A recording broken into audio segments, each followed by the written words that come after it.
नमस्कार दोस्तों, मैं डॉक्टर सुप्रियो दत्ता। आप सभी का फिर से एक बार बहुत बहुत स्वागत है मेरा इस YouTube channel homeo care tips पे। दोस्तों, जैसे कि हम सब जानते हैं कि वायरल डिजीज जो हमारी देश और बाकी बहुत सारी ऐसी देशों में बुरी तरह फैल चुकी है और जो कॉमन सिम्टम्स देखने को मिल रहे हैं वो ये है कि तेजी के साथ आपको बुखार आएगी। आपको इनिशियल स्टेज में गले में बहुत सारी सिम्टम्स देखने को मिल सकते हैं, like dry cough, sore throat with pain. खाना स्वैलो करते समय, पानी पीते समय आपको गले में एक चुभन सा महसूस हो सकता है। इसके अलावा गले में खराश रहता है और एक ऐसा फील होता है जैसे गले में कुछ अटका हुआ है। और इसी के साथ आपको ब्रेथलेसनेस की साथ साथ आपको रेस्टलेसनेस भी महसूस हो सकता है, यानी आपको सांस लेने में दिक्कत होने लगती है और साथ ही साथ आपको एक बेचैनी सी भी होने लगता है। और आगे चलकर जब ये इन्फेक्शन थोड़ा थ्रोट से नीचे की तरफ आने लगता है तब फिर आपको निमोनिया भी डेवलप हो सकता है, और जिसके अंदर आपका लंग्स का अंदर जो सेल्स है वो डैमेज होने लगता है और एज अ रिजल्ट आपका लंग्स जो है वो स्लोली काम करने लगता है। और जब भी लंग्स स्लोली काम करने लगता है तो हमारा शरीर में जो ऑक्सीजन का संचार है,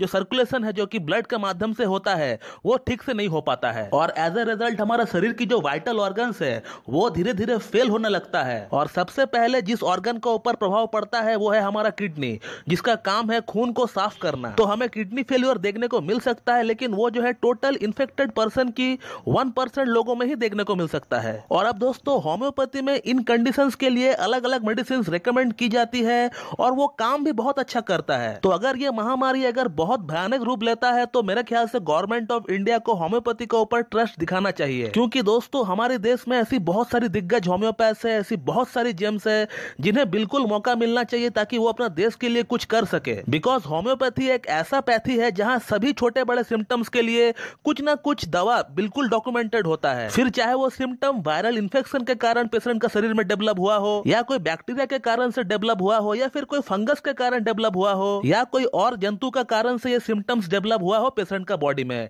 it hardly matter for us. एक होम्योपैथ को उसका पेशेंट का सिम्टम्स से मतलब होता है, चाहे वो रोग कुछ भी हो, किसी भी जंतु से फैला हो, उसका एपिसेंटर कुछ भी हो, हमें उससे कोई लेना देना नहीं होता है। हमें सिर्फ पेशेंट का सिम्टम्स को नोट डाउन करना होता है और फिर उन सिम्टम्स को हमें रेपर्टराइज करना होता है, और उसके बाद जो मोस्ट सिमिलर मेडिसिन निकल कर आता है बाहर, उसी मेडिसिन को हमें पेशेंट को देना होता है और उसी से पेशेंट को क्योर भी मिलता है। सपोज अभी जो पैंडेमिक चल रहा है, उन सिम्टम्स को अगर नोट डाउन करके अगर रेपर्टराइज किया जाए तो पहला जो मेडिसिन निकल कर आता है उसका नाम है आर्सेनिक एल्बम। उसी के साथ साथ और भी बहुत सारी मेडिसिन निकल कर आता है, like phosphorus, pulsatilla, gelsemium, bryonia, rhus tox, influenzinum, eupatorium perf, और भी बहुत सारी मेडिसिन है दोस्तों जो कि पेशेंट की सिम्टम्स के अकॉर्डिंग हम लोग दे सकते हैं।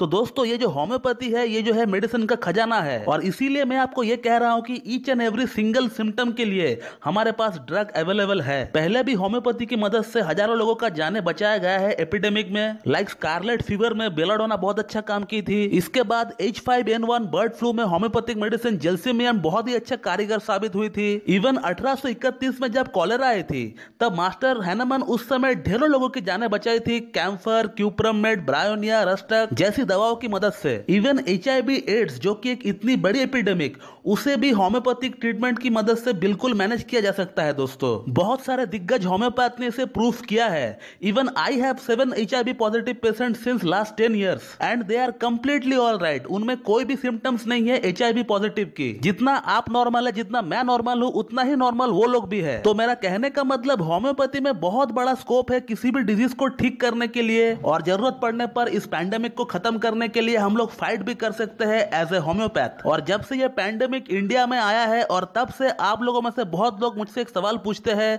कि सर इस कंडीशन के लिए कौन सा मेडिसिन बेस्ट रहेगा एज अ प्रिवेंटिव। तो दोस्तों, आयुष मंत्रालय ने जिस मेडिसिन को जिक्र किया है एज अ प्रिवेंटिव उसका नाम है आर्सेनिक एल्बम, और मैं भी मानता हूं कि आर्सेनिक एल्बम को हम लोग यूज कर सकते हैं एज अ प्रिवेंटिव मेजर, क्योंकि जो जो सिम्टम्स अब तक देखी जा रही है इस पैंडेमिक में, वो सभी के सभी सिम्टम अगर कोई मेडिसिन अगर कवर अप करता है तो वो है आर्सेनिक एल्बम। क्योंकि सभी होम्योपैथिक मेडिसिन कुछ ना कुछ सिम्टम्स को रिप्रेजेंट करती है, उसमें कुछ खास सिम्टम्स को ठीक करने का क्षमता है और उसमें हील करने का क्षमता है, इसीलिए उस दवा का नाम किताब में मेट्रिया मेडिका में दर्ज है, डॉक्यूमेंटेड है 100-150 साल पहले से। तो सिमिलरली आर्सेनिक एल्बम में जो जो सिम्टम्स डॉक्यूमेंटेड है वो सभी के सभी सिम्टम्स मोर और लेस इस पैंडेमिक के साथ मैच करते हैं, और इसीलिए इसे हम लोग एज ए प्रिवेंशन के तौर पर यूज कर सकते हैं। और अगर कोई इन्फेक्टेड पर्सन है जिसका रिपोर्ट पॉजिटिव आया है, उसे भी आर्सेनिक एल्बम हम लोग दे सकते हैं, and definitely the patient will response to it. Infected person में इसे एलएम पोटेंसी में देना चाहिए, 0/1 हर 10-10, 15-15 मिनट में इसे देना चाहिए। और आपको आगे भी बढ़ता रहना चाहिए, 0/2, 0/3 अप टू 0/30 तक आप जा सकते हैं। और अगर कोई आप में से आर्सेनिक एल्बम को प्रिवेंशन के तौर पर यूज करना चाहता है तो फिर आप आर्सेनिक एल्बम को 30 पोटेंसी में यूज करें और उसका 40 नंबर गोली में आप 4 गोली सुबह 4 गोली शाम को आप लीजिए, अप टू 3 दिन तक आप ऐसा लीजिए। लेकिन आप इसे लेने से पहले एक बार अपना डॉक्टर से कंसल्ट जरूर कर ले। लेकिन दोस्तों, आर्सेनिक एल्बम लेने का मतलब ये बिल्कुल भी नहीं है कि आप आर्सेनिक एल्बम ले लेंगे तो आपको ये बीमारी नहीं होगी, क्योंकि ये आर्सेनिक एल्बम कोई वैक्सीन नहीं है, कोई टीका नहीं है। ये सिर्फ एक होम्योपैथिक मेडिसिन है जो कि हम लोग इस पैंडेमिक में एज ए प्रिवेंशन के तौर पर यूज कर सकते हैं। क्योंकि ये जो मेडिसिन है ये हमारा वाइटल फोर्स को, हमारा इम्यूनिटी को अपलिफ्ट कर देती है, उसको बूस्ट कर देती है। और आपने देखा होगा कि ये जो पैंडेमिक है ये उन्हीं लोगों को बहुत ज्यादा संक्रमित कर पाया है जिनका इम्यूनिटी यानी रोग प्रतिरोधक शक्ति कम है। तो आप ऐसा बिल्कुल भी ना सोचे कि आपने ये मेडिसिन ले लिया है तो आपको ये वायरल डिजीज नहीं होगी।